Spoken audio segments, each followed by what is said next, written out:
Season 2, Bab 77-363. Dalam hitungan detik wajah Bian berubah merah, tangannya bergerak mengusap leher.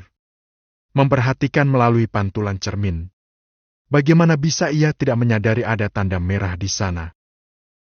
Ah, ibu, harusnya pura-pura nggak lihat aja biar aku nggak malu. Ucap Bian.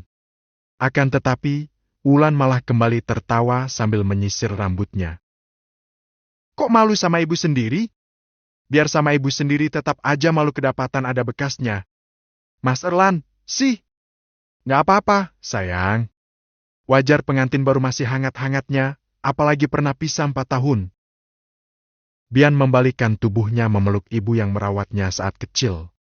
Wulan menyambut hangat dengan membelai rambut panjangnya. Kedepannya kalian berdua harus saling terbuka. Awal pernikahan akan selalu manis sampai bangun pagi ada tanda merah-merah begini. Keduanya terkikik geli. Tapi, seiring berjalan waktu ujian akan datang satu persatu. Banyak pernikahan yang gagal karena kurang komunikasi. Selama masalahnya bisa diselesaikan berdua, maka bicarakan berdua saja. Jangan libatkan orang lain, karena biasanya orang luar yang ikut campur akan jadi racun. Iya, Bu, Bian ngerti. Kalau Erlan menyakiti kamu, dia harus berhadapan dengan ibu. Ibu hanya berharap kalian berdua bisa saling mempertahankan sampai maut memisahkan. Amin. Insya Allah. Bian mengangkat kepala menatap sang mertua. Makasih sudah menghadirkan Mas Erlan. Bu, anak ibu bikin aku jatuh cinta setiap hari. Alhamdulillah. Wulan mendekap dan mengecup ubun-ubun. Ibu masih nggak nyangka kalau Amira kecilku yang akan mendampingi anakku menjalani ibadah terpanjang. Semoga sakinah sampai ke jannah, nak. Amin. Usai perbincangan singkat itu, mereka menuju bandara dengan diantar Bian dan Erlan. Hari ini sepasang pengantin baru itu menghabiskan waktu dengan berkencan. Berpacaran setelah menikah. Berjalan-jalan ke mall dan berbuka puasa bersama di sebuah restoran hanya berdua dengan menyewa private room. Malam ini nginap di hotel aja, yuk, sayang. Ucap Erlan di sela-sela makannya. Kenapa? Biar nggak ada gangguan. Di rumah papa ada gangguan. Di rumah Umi ada gangguan lagi. Erlan berdecak teringat kejadian 2 malam ini, di mana ia harus tergesa-gesa memasang celana. Nanti diledekin kakak lagi kalau nginap di hotel. Paling tidak kamu nggak perlu malu kalau keramas subuh-subuh. Ah, Mas Erlan! Cubitan gemas mendarat di pinggang.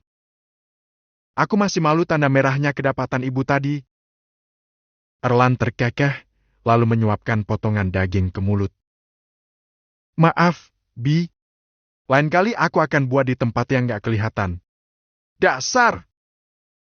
Ujarnya dengan bibir mengerucut. Waktu benar-benar dimanfaatkan Erlan dengan memanjakan Bian sebelum keberangkatannya ke Jerman.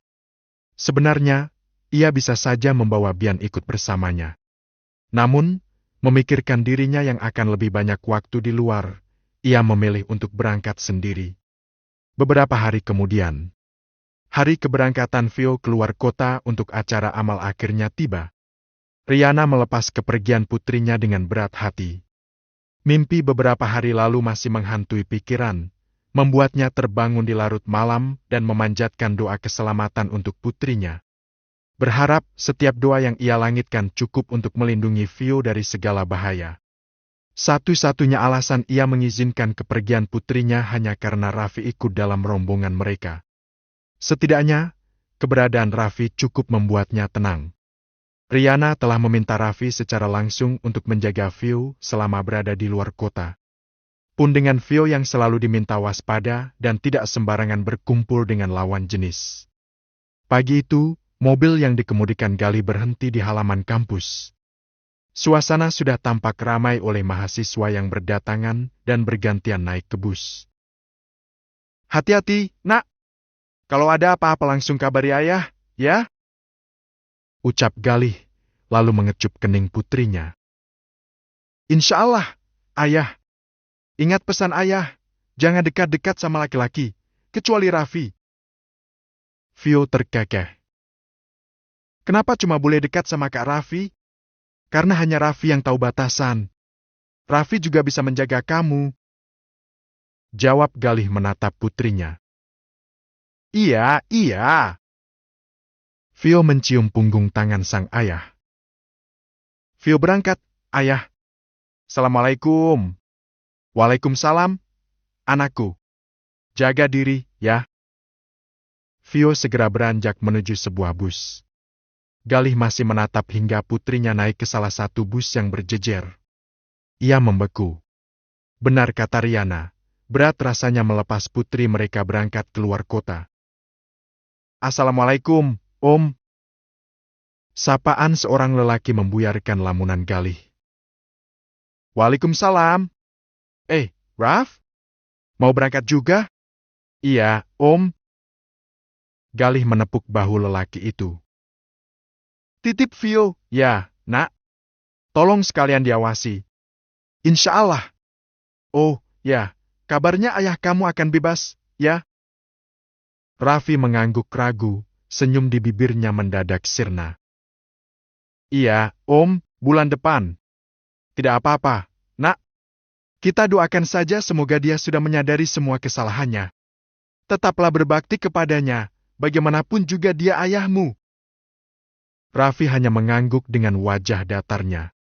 Jujur, ia belum bisa melupakan segala rasa sakit yang diberikan Bayu kepadanya. Selama ini, ia berusaha menjadi pemuda yang baik demi melepaskan diri dari bayang-bayang sebagai anak seorang Bayu Firmansyah. Insya Allah, Om, semoga saja. Tak bisa berlama-lama, Raffi berpamitan dengan mencium punggung tangan Galih.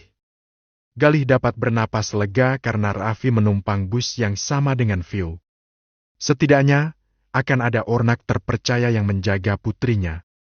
Raffi memang anak Bayu dan tidak menutup kemungkinan jika ia mewarisi sedikit karakter ayah kandungnya. Namun, semua terpatahkan karena ia tumbuh dalam didikan Joe yang penuh tanggung jawab dan jujur. Bahkan secara karakter dan pembawaan, Raffi seperti pantulan Joe yang dingin, irit bicara, namun pekerja keras. Hai, Vio, boleh duduk di sini? Tanya seorang pemuda yang baru saja menghampiri. Maaf, Kak Marcel duduk sama laki-laki aja, Kak. Tolak Vio sopan. Bukan mahram.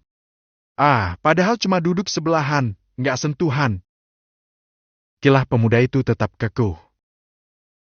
Tapi aku dilarang ayah deketan sama yang bukan mahram.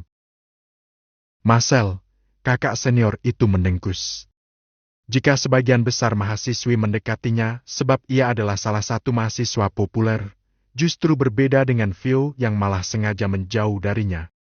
Tentu, penolakan Vio itu melukai harga dirinya sebagai salah satu idola kampus. Kalau dia nggak mau jangan dipaksa, bro. Ucap Raffi yang datang menyela setelah melihat situasi di sana. Jangan ikut campur, Raff. Aku cuma mau duduk di sini. Tegas Marcel. Sejenak Raffi melirik Vio yang menunduk sambil memeluk boneka kecil kesayangannya. Raffi kemudian menatap tajam Marcel. Ya sudah, kamu boleh duduk di sini. Ucap Raffi membuat Marcel tersenyum. Vio, pindah ke tempat aku duduk. Mendadak senyum yang menghiasi bibir Marcel menghilang. Tampak geram, sementara Vio menghela napas lega. Makasih, Kak Raffi. Ia langsung berdiri dan pindah ke tempat Raffi duduk. Sedangkan Raffi sendiri pindah ke kursi lain dan meminta salah satu mahasiswi duduk di samping Vio. Perjalanan pun dimulai. Raffi menyandarkan kepala sambil memejamkan mata, namun pendengarannya mampu menangkap bisik-bisik dari belakang. Masa sih kamu gak ada perasaan sama Kak Raffi? Dari semua perempuan di kampus, dia hanya peduli sama kamu. Ucap seorang mahasiswi yang duduk di samping Vio. Maksudnya perasaan seperti apa? Kalau aku jadi kamu, aku akan suka sama Kak Raffi. Dia keren, pembawaannya tenang, punya karisma, anak-anak cewek pada suka. Soleh lagi, setiap waktu salat ke musola. Vio melirik Raffi yang duduk di depan sambil tersenyum. Teringat dulu di masa kecil mereka sudah bersama. Bermain bersama, tumbuh bersama, dan pernah merasakan susah bersama berjalan kaki di terik mentari sambil bergandengan tangan menjual keripik. Selain itu, hanya Raffi yang membelanya saat anak-anak tetangga lain menghina dirinya. Aku sayang sama Kak Raffi. Deg. Tiba-tiba jantung Raffi berdebar cepat. Ia membuka mata. Namun, tak berani menoleh. Soalnya Kak Raffi jagain aku dari kecil. Kak Raffi itu kayak kakak aku, sama seperti kakak Boy. Seketika Raffi kembali terpejam, menghela napas panjang sambil memijat kepala. Sedikit kecewa.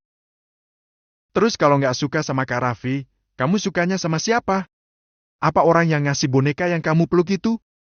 Hei Em, sayangnya dia sudah jadi milik orang lain. Tapi, aku sudah ikhlas. Kali ini jantung Raffi seperti akan berhenti.